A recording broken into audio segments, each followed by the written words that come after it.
Hey, hey, friends and revolutionaries! Back with what is probably the biggest. Well, no, it is. This is the biggest product box, the biggest product in box I've done so far.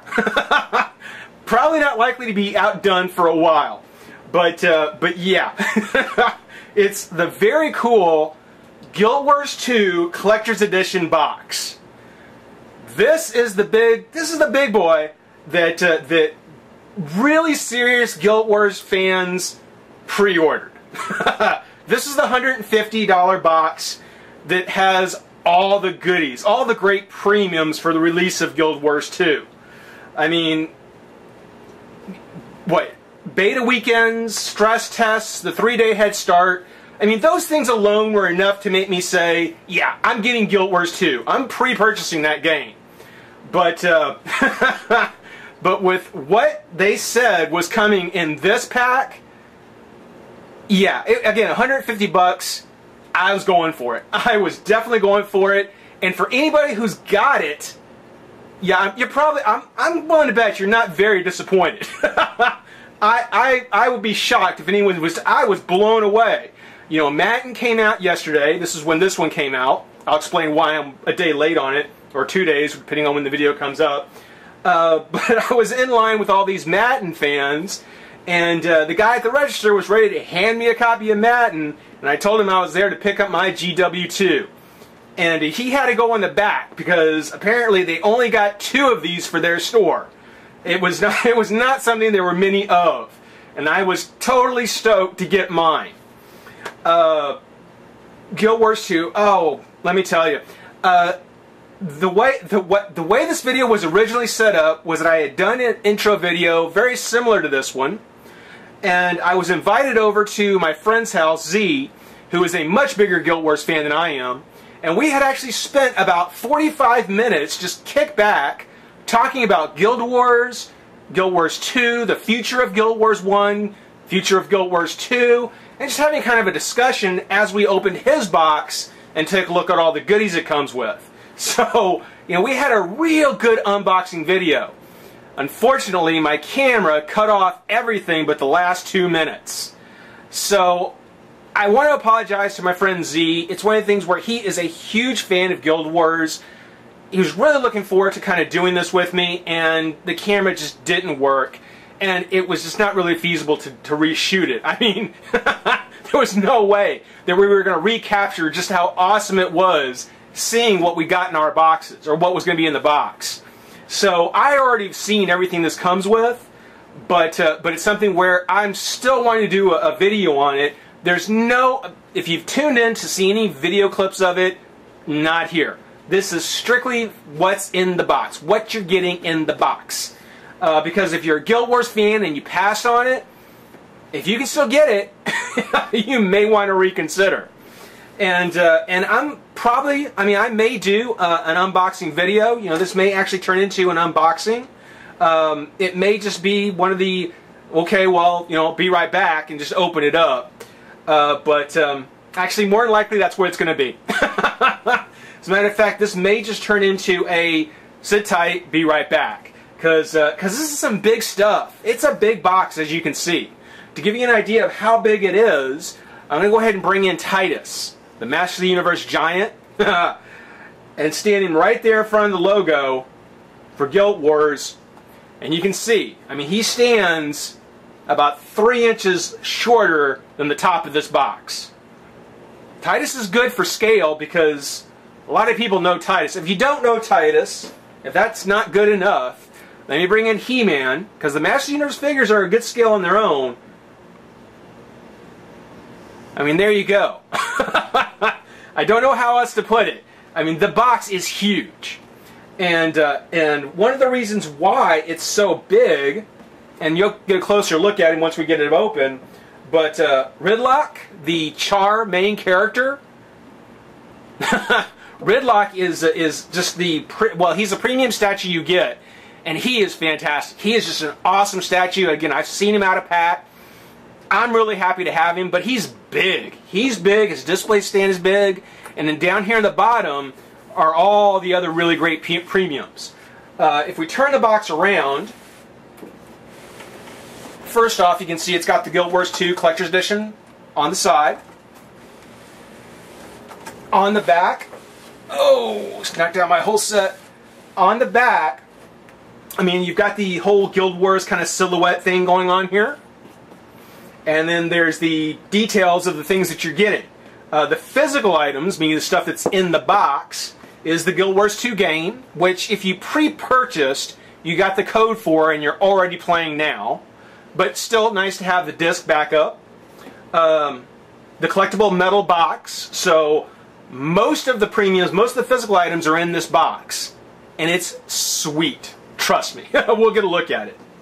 The 10-inch Ridlock figure, and yeah, he stands 10 inches, but with his base, oh, it's just beautiful. Let me say, he's a thing of beauty. The 112-page Making of Guild Wars 2, which I'm interested in because even though I don't care as much about you know, in-story history. It's mostly just fluff. Anything that gives me more behind the scenes, I'm totally gonna dig. So the Making of Guild Wars 2 book, I'd love to I can't wait to get hold of mine. The custom art frame, which we'll talk about the custom part.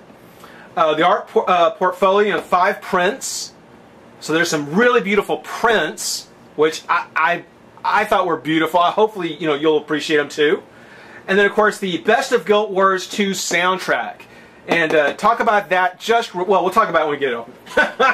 In-game items for pre-purchasing include the Summon Misfire Wolf Elite skill, the miniature Ridlock, so you get a new mini, the Chalice of Glory, consumable items, the Tome of Influence, another consumable item, and the Golem Banker. Those last 3 are temporary items in-game, just kind of give you boosts and so forth.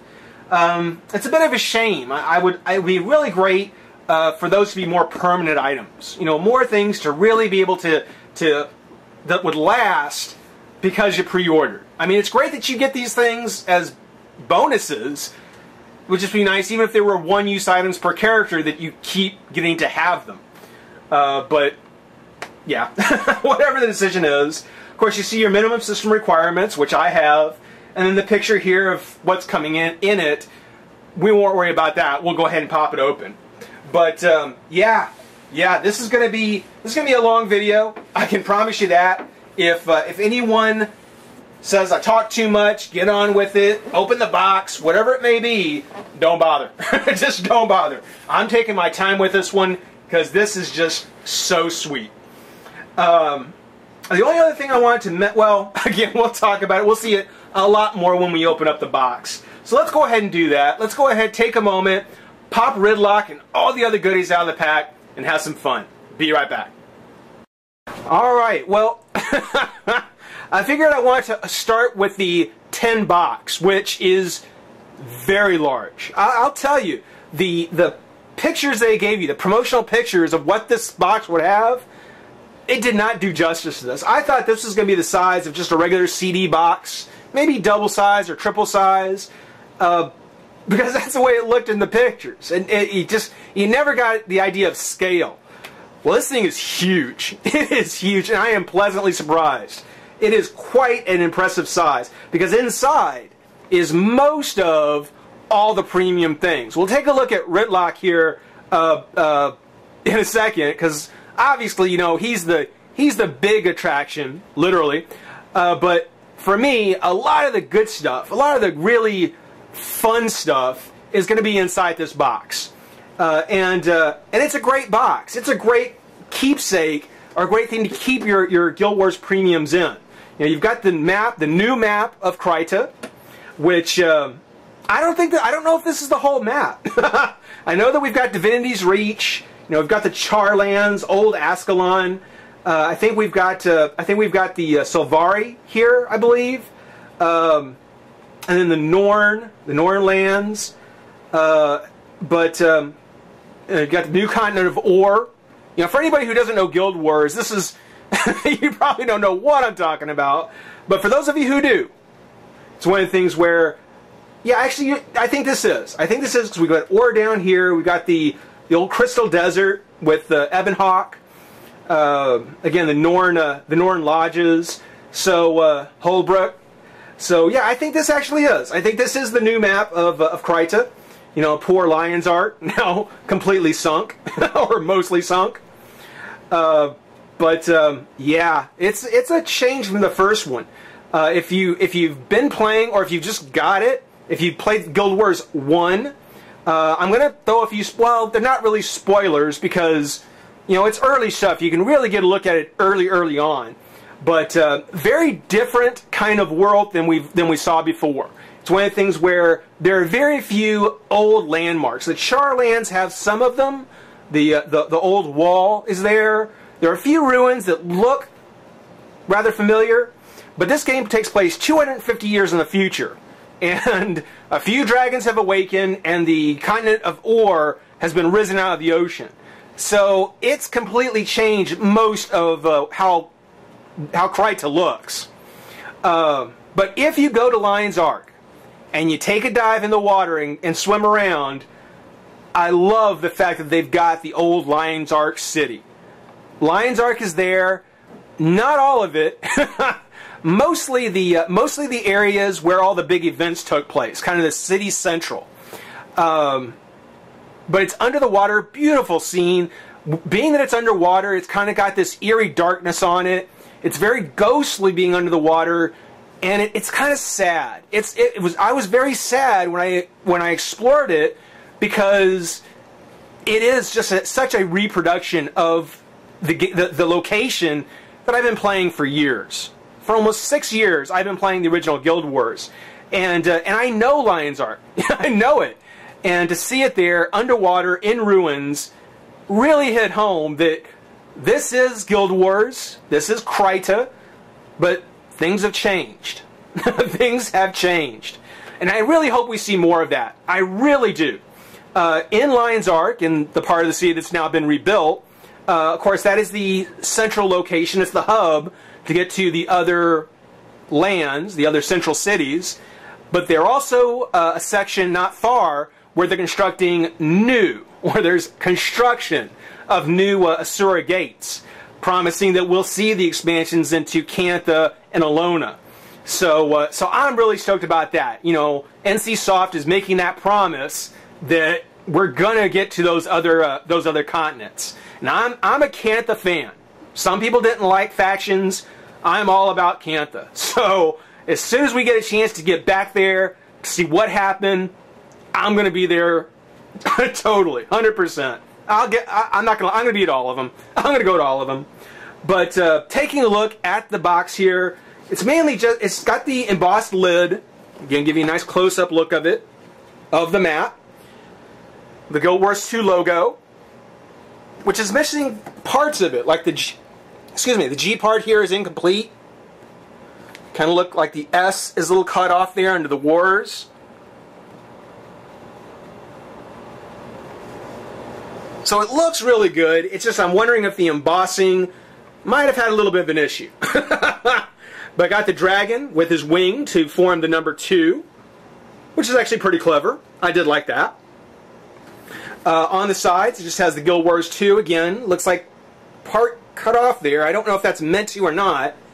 But NCSoft and ArenaNet, thank you guys. Thank you so much. If we set it down and open up the lid, we'll go ahead and set it up here.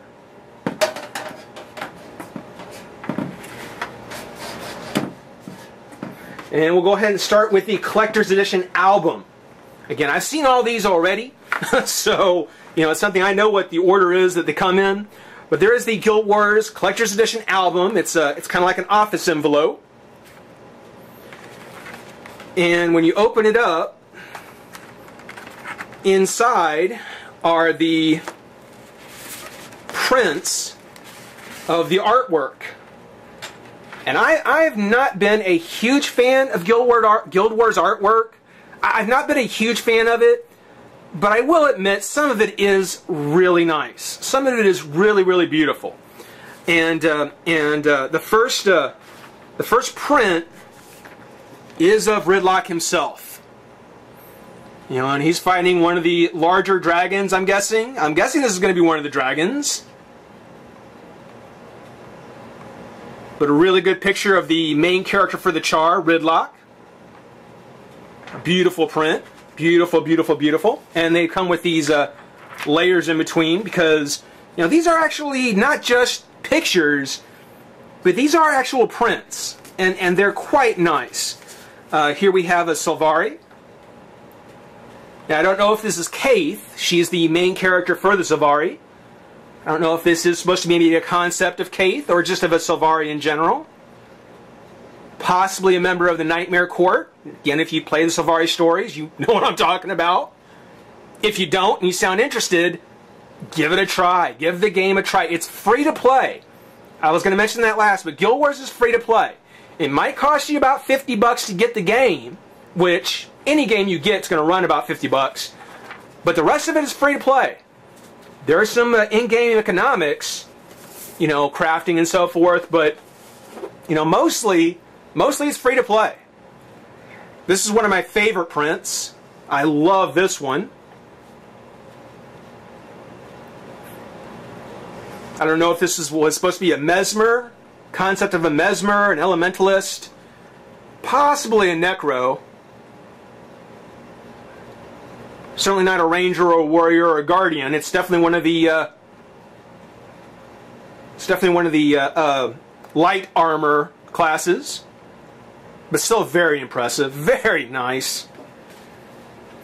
And as Z pointed out last time, and I did not know this because he's been playing much more than me. We both have lives, just for the record, but we do have a Behemoth, clearly one of the larger, because you can see down here a few player characters possibly. And this is a Behemoth, one of the larger foes that you'll encounter in the game. Not as big as the dragons apparently, but still quite an impressive thing. It's gonna be interesting, you know, how Guild Wars moves on. You know, every game from Guild Wars 1 with the Lich. Then you had Shiro, who was just an envoy of the gods. And then they skipped all the way to Abaddon, an actual god, which I think they kind of overdid a bit. And then to the Great Destroyer, you know, they certainly try and gone bigger every time. And maybe not necessarily with power, but certainly in physical size, Guild Wars 2 certainly went bigger.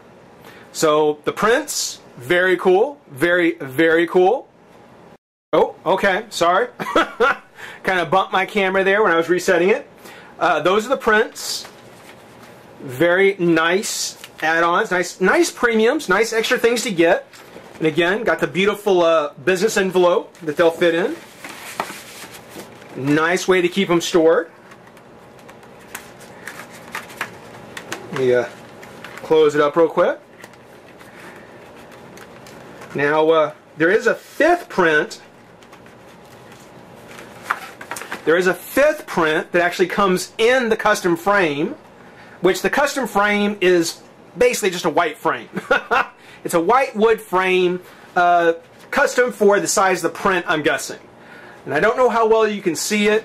Something where I don't want to reflect a lot of light at you, but yeah, it looks like we've got maybe Holbrook or possibly the Eye. I don't know where this is. I don't know what town or outpost this is. I don't think it's Divinity's Reach because it's definitely in the winter. It's definitely kind of a winter scene. Definitely seems like it would be like a Norn kind of thing or a Shiver Peaks type of thing. But yeah, just kind of give you an idea of the look of the maps and the towns, because Guild Wars 2 really did give ArenaNet a chance to take that art. And again, I'm not particularly a fan of the art, but just knocking that camera all over the place. I'm not a huge fan of the Guild Wars art, but it was able to give them the chance to take that art and make that the game. You can really feel like you're in one of their pieces of art. And even though I'm not a fan of it, just what they did, how it came across is just amazing. It really is. Next, go ahead and talk about the Collector's Edition game. Whoa! Oh, If I skipped over a section, it's because I banged my camera and I was showing my code. So this is the game. This is the discs. So you have for a backup if something were to happen somehow. One thing I was going to mention on the big box that I didn't really get a chance to here is how Guild Wars 2 has that black, white, and red theme going, kind of like Arkham City. Kind of like Arkham City. You've got black, white, and red, which is strictly a coincidence, I'm sure. But it kind of struck me as funny that the success of the Arkham City series, Guild Wars kind of took that same color scheme. Again, they've done this. They've been playing this for a while. As far as I know, Arkham City might have copied them, but just a coincidence. Just a bit of a coincidence. Let's see here. Go ahead and talk about this. This is actually very cool. The Best of Guild Wars 2 soundtrack. So this is a 6-track collection, including Fear Not This Night, which apparently is on their Facebook page. Tyrian Overture, that is the original Guild Wars music. When you're on the character select screen, the Tyrian Overture is the one that you're listening to. Heritage of Humanity, The Char Triumphant, Asura at Work, and Sage of the Norn. It's something where these are very short tracks. I think Fear Not This Night is just the only full song. Everything else is like a minute, maybe or 2 minutes, maybe 2.5 minutes long. If you pre-purchase the game, if you got the soundtrack, there is a discount for the full 4-disc set. That's 4 discs of the Guild Wars soundtrack, which comes to about $29 plus, shipping and handling. Certainly something I'm going to be picking up. If you'd like me to share it with you, I'll do an unboxing of that one. But yeah, I mean, I am so stoked to have the Tyrian Overture, because that is a great piece of music. That is beautiful. And I got to admit, I'm not a fan of the Guild Wars art, but I do love their music. And this is just a sampler of what you get on that 4-disc collection. Anybody who complains about $30 for 4 discs of Guild Wars music, you're out of your mind. I'll just say it. You're out of your mind. That's great. The last thing in the 10 box, and the one that's most important to me, is that 121-page making of. The making of Guild Wars 2. And again, like I said, it got the black, white, and red theme going on. This is something where I gotta tell you, this was a seller for me. I mean, Ridlock, yeah. The music, absolutely. The prints, the 10 box, again, I didn't think they were going to be as big or nice as they were, but the book was without a doubt a seller. And one thing I want to make sure to show, because this is the first thing we noticed when we opened it yesterday. Okay, there's Divinity's Reach. And it feels as big as it looks. But here inside, you've got everyone who's involved. I don't know if this is all the programmers, everybody who's involved with it, but there are tons of signatures here from the people who worked on it, from ArenaNet and NCSoft and so forth. So that's very cool. That's actually really cool. And it is just full of art. Got the introduction by Mike O'Brien. Thank you, dude. And just again, tons and tons. There's Kamadan from Guild Wars 1, but just tons. There's Sin. A lot of this artwork, some of this artwork you may have seen, but certainly as you start to get further into it, just more and more great concept art. The Norn. Oh, the Norn are just, they're beautiful. Look at that. That's beautiful. The Guardians. Look at that. Building Tyria. Yeah, there we go. You can actually see there's the Asura, the Grove, Divinity's Reach, Lion's Ark, Ebonhawk. So that's just it is just fantastic, and and from what my friends told me, what Zia said, because he spent the day reading it now, you know, if you really want to know some of the thoughts and creative ideas that went into doing this book, or went into creating the game, this is a great book for it. So I'm really excited. Like I said, this is a big time seller for me to get this pack, to get this gift set. Very, very stoked about it. So that's everything. That was everything that was in the 10 box. Let's go ahead and do the last section and get a look at that Ridlock. So stick around. One more thing to take a look at. We're going to have some fun. Be right back. And here we go. We've got the Char main character for Guild Wars 2, Ridlock. And, wow. It's something where, you know, considering what a minor role the Char had in Prophecies, and the fact that they were completely absent through Factions and Nightfall, they really did a great job fleshing out and developing the Char in the Eye of the North to make them a playable race in Guild Wars 2.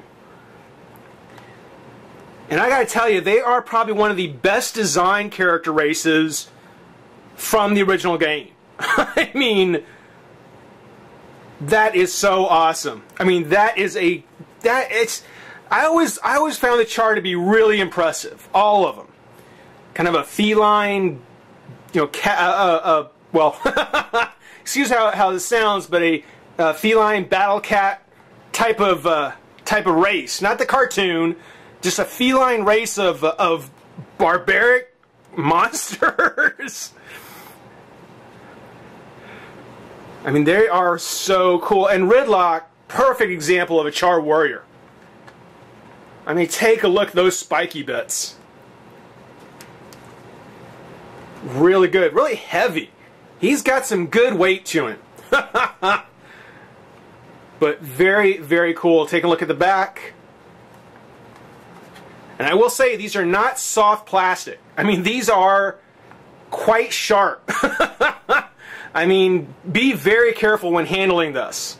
I mean, this is almost a weapon in and of itself with how sharp these are. These are quite pointed. I would want to say right here and now, be very careful handling this.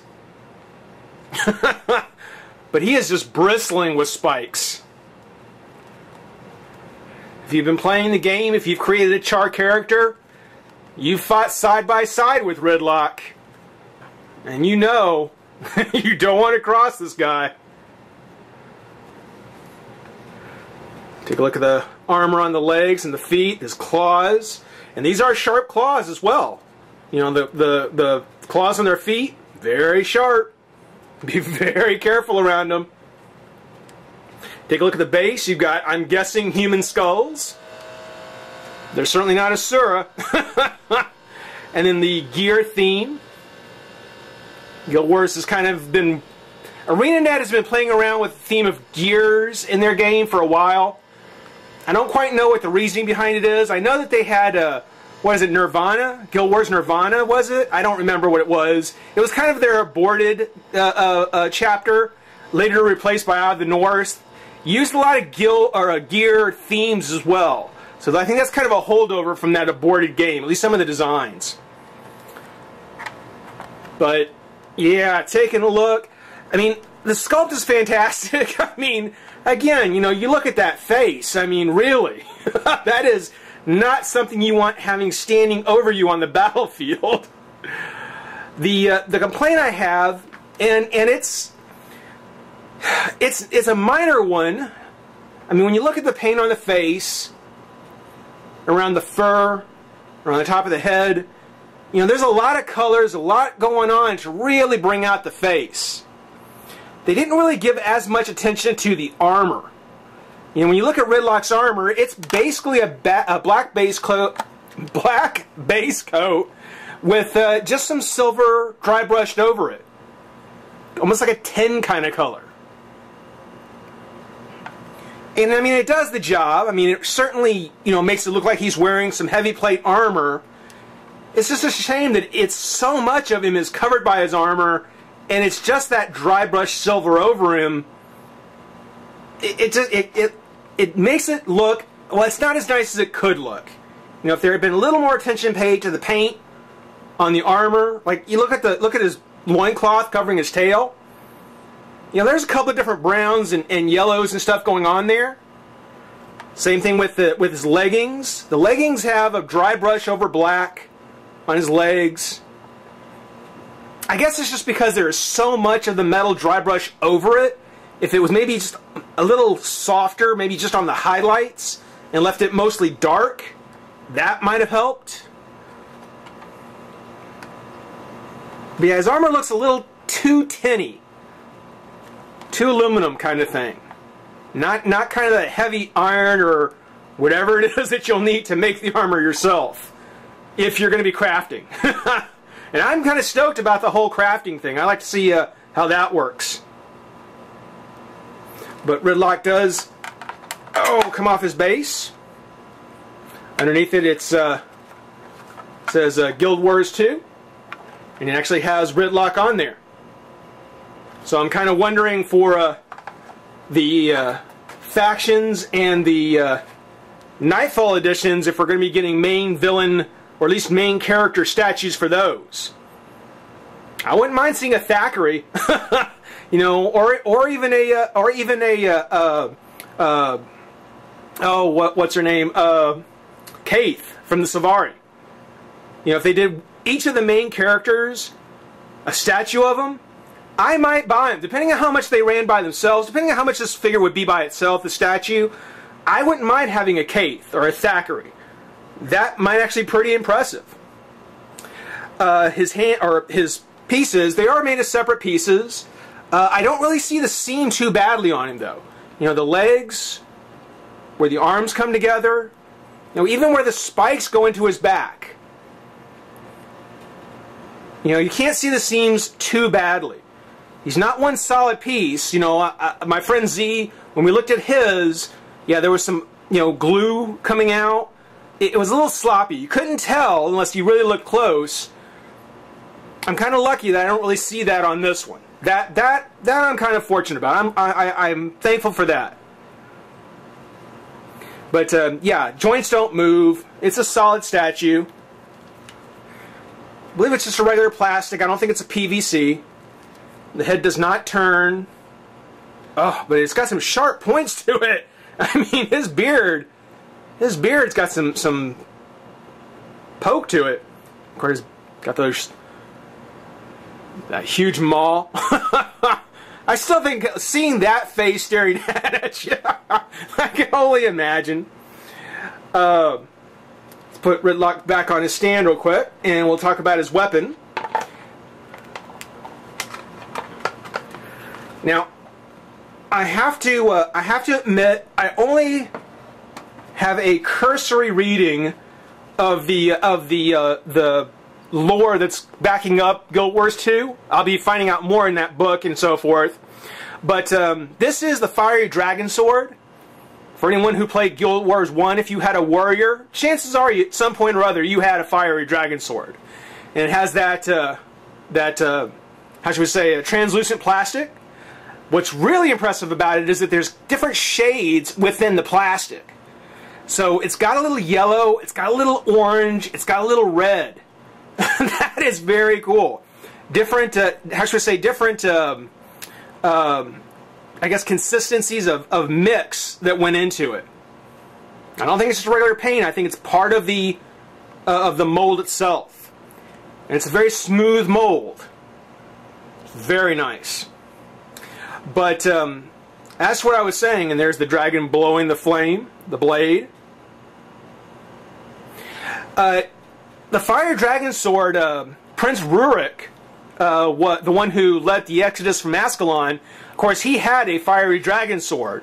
And my understanding is there were twin swords. There was his sword and then another. And supposedly the ghosts of Ascalon will only rest once both sides are both halves are reunited.